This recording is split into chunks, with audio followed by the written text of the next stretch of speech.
बिस्मिल्लाहिर्रहमानिर्रहीम। अस्सलाम वालेकुम स्टूडेंट्स, आज का जो हमारा लेक्चर है वो है the truth about the environment. ये हमारा पैसेज 3 है, टेस्ट 1। और हमने ये जो पैसेज लिया है ये हमने बुक 5 से लिया है। सबसे पहले हम लोग क्या करेंगे, अपने क्वेश्चन नंबर 27 टू 40 पे फोकस करेंगे। ये हमारी स्टेटमेंट क्या है, क्वेश्चन नंबर 27 टू 40 आप लोगों ने यहाँ पे सॉल्व करने हैं। सबसे पहले हम लोग क्या करते हैं, हमेशा इसका पैसेज का टाइटल पढ़ते हैं। टाइटल से हमें आइडिया हो जाता है कि किस बारे में बात है। उसके बाद हम लोग क्या करते हैं, इंट्रोडक्शन को पढ़ लेते हैं। इंट्रोडक्शन, इसको आपने टैली करना है। इसके बाद आप लोगों ने कीवर्ड्स को अंडरलाइन करना है। Keywords, dates, months, years and nouns, इन सब को आपने अंडरलाइन कर लेना है। सबसे पहले the truth about the environment, जो इन्वायरमेंट है उसके बारे में हकीकत क्या है। For many environmentalists the world seems to be getting worse. काफ़ी जो इन्वायरमेंट को पढ़ते हैं वो कहते हैं कि जो दुनिया है वो ज़्यादा से ज़्यादा हरा, मतलब वहाँ पे गंद हो रहा है। They have developed a hit list of our main fears. उन्होंने हमें बता दिया है कि हमारी ये सारे के सारे जो खतरात हैं। The natural resources are running out, हमारे जो नेचुरल रिसोर्सेज वो खत्म हो रहे हैं। That the pollution is ever growing, living less and less to eat, हमारे पास खाने के लिए ज़्यादा नहीं रह जाएगा। That species are becoming extinct, जो हमारे जानवर हैं वो फोत हो रहे हैं in vast numbers. And that the plants, air and water are becoming over more polluted, और जो पानी और हवा है वो उसमें बहुत ज़्यादा पोल्यूशन आ रहा है। सबसे पहले हमने इंट्रोडक्शन पढ़ लिया, अब हम अपने क्वेश्चन पे चले जाएंगे। इंट्रोडक्शन से हमें समझ आ गया कि जो एनवायरनमेंट के बारे में बात है कि हमारे नेचुरल रिसोर्सेज जो है वो खत्म हो रहे हैं। अब क्वेश्चन नंबर 27 आप देख लें। सबसे पहले आपने स्टेटमेंट को पढ़ना होता है। Do the following statement agree with the claims of the writer in reading passage 1। यहाँ पे राइटर जो है उसने कुछ क्लेम्स किए हैं। जब राइटर क्लेम करता है तो वो येस और नो और नॉट गिवन में हम लोग करते हैं। और जब हम लोग पैसेज का हवाला देते हैं तो हम लोग ट्रू फॉल्स नॉट गिवन करते हैं। जो हमारा सबसे पहले है yes no not given. True क्या होता है, जो स्टेटमेंट दी गई हो। नॉट क्या होता है, जो स्टेटमेंट ना दी गई हो। और फॉल्स क्या होता है, जो सॉरी नॉट गिवन क्या होता है, जो दी ही ना गई हो। और नो क्या होता है, जो स्टेटमेंट तो दी गई हो लेकिन गलती से गलत लिख दिया गया। सबसे पहले environmentalist take a pessimistic view of the world for a number of reasons. Number of reasons, काफ़ी सारी रीजन जिस वजह से उन्होंने इसको the world seems to be getting worse, दुनिया जो है वो ज़्यादा से ज़्यादा खराब हो रही है। ये इन्वायरमेंटलिस्ट्स आ गया। The world seems to be getting worse, they have developed a hit list of main fears. कौन से फियर्स हैं, नेचुरल रिसोर्सेज, ये सारी की सारी चीज़ें जो है वो ख़त्म हो रही हैं। तो आंसर क्या है हम लोगों का, ये सबसे पहला आंसर हम लोगों का क्या है, yes. Pessimist view of the world, number of reasons मतलब मेन फियर्स कौन कौन से हैं, नेचुरल रिसोर्सेज है, pollution is ever growing, living less and less to eat, species becoming extinct, vast numbers and plants, air and water are becoming more polluted। ये हमारे जो है मेन फियर्स है। Next, data on earth's natural resources has only been collected since 1972। कहते हैं 1970 में ये जो डाटा है सिर्फ और सिर्फ 1970 में, ओनली या एनी जिधर भी होता है ये हमारा ऑलमोस्ट जो है नॉट गिवन होता है। तो हम लोग 1972 को देख लेंगे। ये देख लें यहाँ पे 1972 आ गया। But a quick look at the facts shows a different picture. First, energy and other natural resources have become more abundant, not less so nice. Since that book, the limits to growth, यहाँ पे ऐसी कोई बात नहीं हुई, तो हम लोगों का आंसर ये क्या है, नॉट गिवन है। Question number 29, the number of starving people in the world has increase in recent. कहते हैं इन रिसेंट ईयर्स में ये इंक्रीज हुआ है। The number of starving people, हम लोग ढूंढेंगे क्या, स्टार्विंग पीपल, और हमने फोकस क्या करना है, हैज़ इनका इंक्रीज हुआ है या डिक्रीज हुआ है। नेक्स्ट यहीं पे इसी पैराग्राफ के अंदर नेक्स्ट पढ़ लें। Fewer people are starving some second more food is now produced per head of the world's population than at any in history. मतलब ये है कि हिस्ट्री में इतना ज़्यादा फूड नहीं था, अब फूड जो है वो ज़्यादा है। फ्यूअर पीपल आर स्टार्विंग, बहुत कम लोग जो हैं उनको खाना नहीं मिलता, ज़्यादातर लोगों को खाना मिलता है। तो ये आंसर क्या है हम लोगों का, फॉल्स है।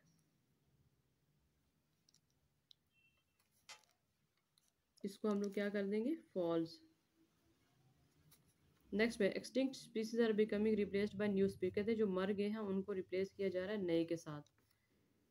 तो ऐसा तो कभी हो भी नहीं सकता कि जो फोर्थ हो जाए उनको रिप्लेस किया जा सके, लेकिन फिर भी हम लोग देख लेते हैं इसको पैराग्राफ नंबर 2 में। extinct species. Yeah. Fewer people are, although species are indeed becoming extinct, only about 0.7% of them are expected to disappear in the next 50 years, and 25 to 750% has often been predicted. तो यहाँ पे ऐसी कोई बात ही नहीं हुई, तो हम लोगों का ये क्या है आंसर, नॉट गिवन है। यहाँ पे साथ साथ ये भी देखते जाएं कि मैंने आपको बता दिया पैराग्राफ नंबर 2 है, 4 to 6 लाइन में इसका आंसर है। Some pollution problems have been correctly link to industrialisation, जो पोल्यूशन प्रॉब्लम्स ज़्यादातर जो लिंक कर रही हैं वो इंडस्ट्रियलाइजेशन से कर रही हैं। तो अब हम जाएंगे पैराग्राफ नंबर 2 में, और इंडस्ट्रियलाइजेशन ये है यहाँ से, and finally most forms of environmental pollution either appear to have been exaggerated are are transient associated with the early phase of industry. Associate मतलब link, and therefore best cured not by restricting economic growth. तो हमारा answer यहाँ पे क्या है, इसका true है। यहाँ पे आंसर हम लोगों ने यस देना है, ट्रू की बजाय हम लोग यहाँ पे यस लिखेंगे, और फॉल्स की जगह हम लोग नो लिखेंगे। ये मेरी गलती है, इसको आप लोग काइंडली रिकवर कर लें।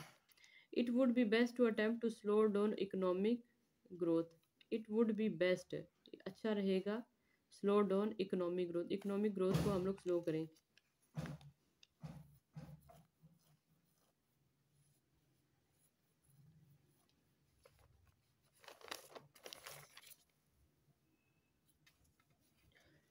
यहाँ पे देख लें ज़रा economic growth.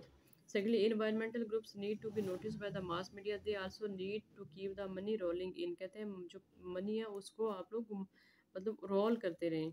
Understandably perhaps the sometimes overstate their arguments, for example the world wide fund for nature issued a press release entitled। Answer क्या है, it would be best to attempt to slow down economic growth. कहते हैं economic growth को keep the money rolling in. तो answer हम लोगों का क्या है, इसका नो है। स्लो डाउन उन्होंने नहीं कहा, उन्होंने कहा मनी को रोल करते रहे। तो आंसर क्या है हम लोगों का यहाँ पे, नो है। ये था हमारा क्वेश्चन नंबर 27 to 32। नेक्स्ट आ जाए question number 33 to 37। Right your answers in boxes 33 to 37 on your answer sheet. एक आंसर शीट होगी आपकी, उसके ऊपर आपने ये क्वेश्चंस लिखने हैं। अच्छा, जो हमारे ये MCQs होते हैं इनका आंसर जो है हमेशा आपको पैराग्राफ के लास्ट में मिलता है। What aspects of scientific research does the writer express concern about in paragraph number 4। Paragraph number 4 में हम देखेंगे aspects of scientific research does the writer express. 1 2 3 4। One is the lopsidedness. Lopsidedness मतलब leaning on one side, एक ही side, one is the lopsidedness built into scientific research.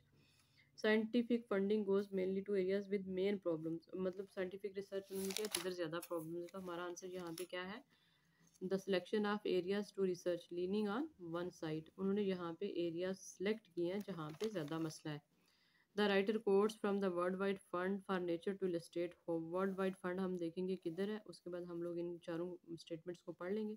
Influential, the mass media can be effective environmental groups can be, the mass media can help groups raise funds. Environmental groups can exaggerate their claims. Environmental groups can exaggerate, वो अपने claims को exaggerate कर सकते हैं। World wide fund for nature देखते हैं किधर है, ये आ गया। पैराग्राफ नंबर 5 है secondly environmental groups. Environmental groups यहाँ पे क्या कहते हैं, world wide fund for nature to illustrate need to be noticed by the mass media. They also need to keep the money rolling. Understandably perhaps sometimes overstate their arguments. In 1997 for example, the world wide fund for nature issued a press release entitled, यहाँ पे उन्होंने क्या किया था, एक press release की थी। 2/3 of the world's forests lost forever। कहते हैं जो दुनिया के जंगलात हैं वो 2/3 जो है वो ख़त्म हो चुके हैं। The truth turns out to be near 20%। जो हकीकत है वो 20% है। तो आंसर हम देखते हैं यहाँ पे क्या आता है। Environmental groups can exaggerate their claims. यहाँ देखिए ज़रा, environmental groups can exaggerate their claims, उनका क्लेम क्या है। The world wide fund for nature issued a press release entitled 2/3 of the world's forests lost for ever, वो क्या कहते हैं कि जो दुनिया के 2/3 फॉरेस्ट है वो फॉर एवर ख़त्म हो चुके हैं। तो हमारा आंसर क्या है यहाँ पे? डी है। What is the writer's main point about lobby groups in paragraph number 6? Paragraph number 6 पे हम जाएंगे। 1 2 3 4 5 6। अब यहाँ पे देखते हैं लॉबी ग्रुप्स, ये आ गया लॉबी ग्रुप्स। अब हम स्टेटमेंट्स को पढ़ लें। Some are more active than others, some are better organise than others, some receive more criticism than others, some support more important issues than others. हम देखेंगे एक्टिव है, बेटर ऑर्गेनाइज्ड है, criticism ज़्यादा ले रहे हैं,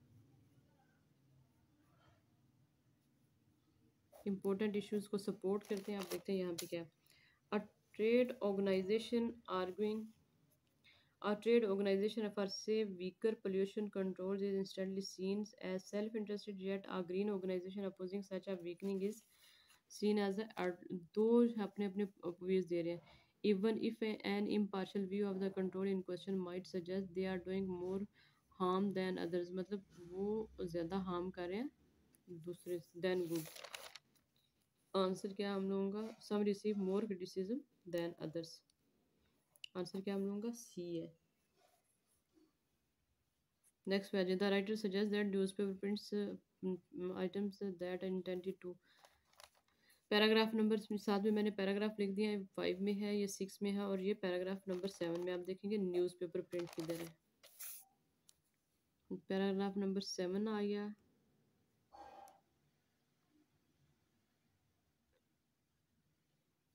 अब न्यूज़पेपर यहाँ पे देखते हैं किधर है।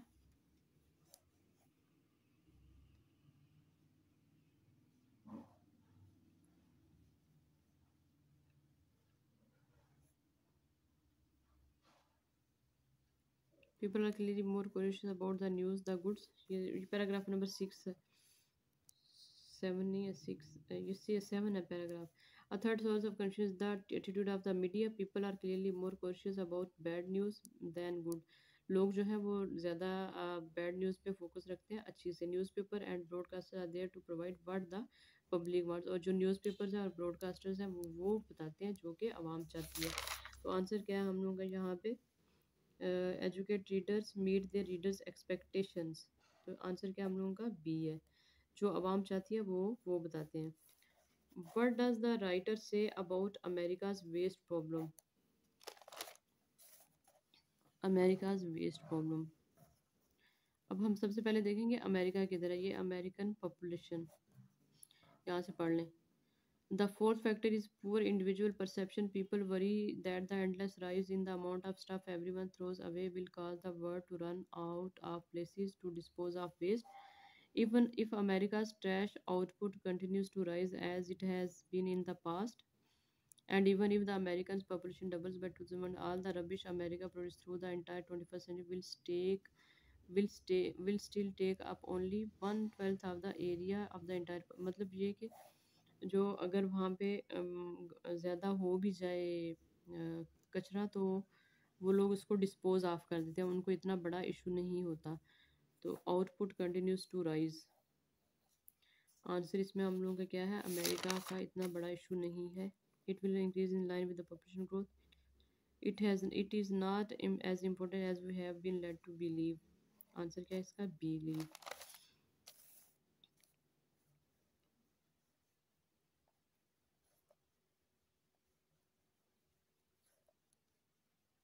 Yet even अमेरिका में अभी तक भी इस तरह का कोई सीन नहीं हुआ।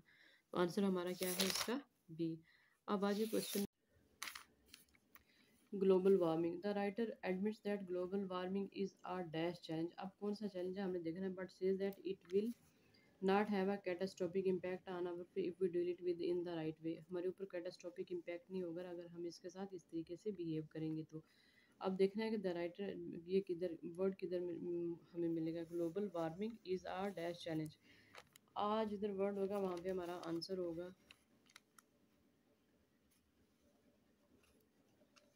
Global warming is a dash challenge. Paragraph number 2 में आ जाए ज़रा। यहाँ पे देखें किधर है global warming.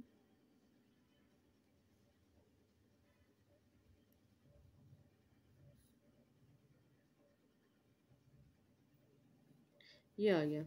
The release of greenhouse gases that cause global warming does appear to be phenomena that is going to extend well into our future. Does appear to be a phenomenon that is going to extend, जो कि बढ़ने जा रहा है, well into the our future, हमारे future में, but its total impact is likely to pose a devastating problem. Answer हमारा यहाँ पे क्या है, फ्यूचर की बात हो रही है तो इसका मतलब क्या है, लॉन्ग टर्म। आंसर हम यहाँ पे लिखेंगे ई। नेक्स्ट पे आज ज़रा, if we deal it with in the dash way, अगर हम इसके साथ इस तरीके से डील करें तो, pose a devastating problem, a bigger problem may well turn out. अब ये जो प्रॉब्लम है, कौन सी प्रॉब्लम, कैटास्ट्रोफिक इम्पैक्ट, इसको अ बिगर प्रॉब्लम में वेल टर्न आउट, इसको हम कैसे कर सकते हैं, to be in appropriate response to it, अगर हम इसको इन अप्रोप्रिएट मतलब राइट तरीके से इसका रिस्पॉन्स दें तो हमारा आंसर यहाँ पे क्या है, right way, in appropriate right. तो आंसर क्या है इसका, डी। नेक्स्ट पे आए ज़रा, हम लोग इस पूरे को नहीं पढ़ेंगे, ग्रीन हाउस गैसेज की तरह उधर चले जाएंगे। ही believe that it would only have a minimal impact on rising temperature, it would be better to spend money on the more dash health problems of providing the world's population with clean drinking water। हम देखेंगे clean drinking water की तरह, health problems की तरह। यहाँ पे clean drinking water की बात नहीं हुई तो हम नेक्स्ट पे चले जाएंगे। हेल्थ प्रॉब्लम ये आ गया लास्ट वाला, और यहाँ पे this does not prevent global warming, ये but merely buys a word 6 years, yet the cost of reducing carbon dioxide emissions from the United States alone will be higher than the cost of solving the world's most pressing one। most pressing one क्या है, health problem. pressing का मतलब क्या है, ज़रूरी, urgent.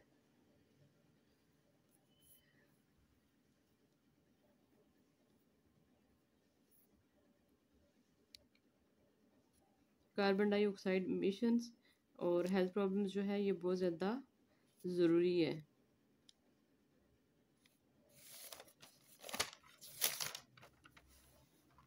Words population with clean drinking water, pressing one का मतलब क्या है यहाँ पे, अर्जेंट, आई। इसका आंसर क्या है, आई। ये था हमारा क्वेश्चन नंबर 38 to 40। आप मेरे चैनल को लाइक करें, सब्सक्राइब करें और अपने फ्रेंड्स को ज़्यादा से ज़्यादा काइंडली शेयर करें।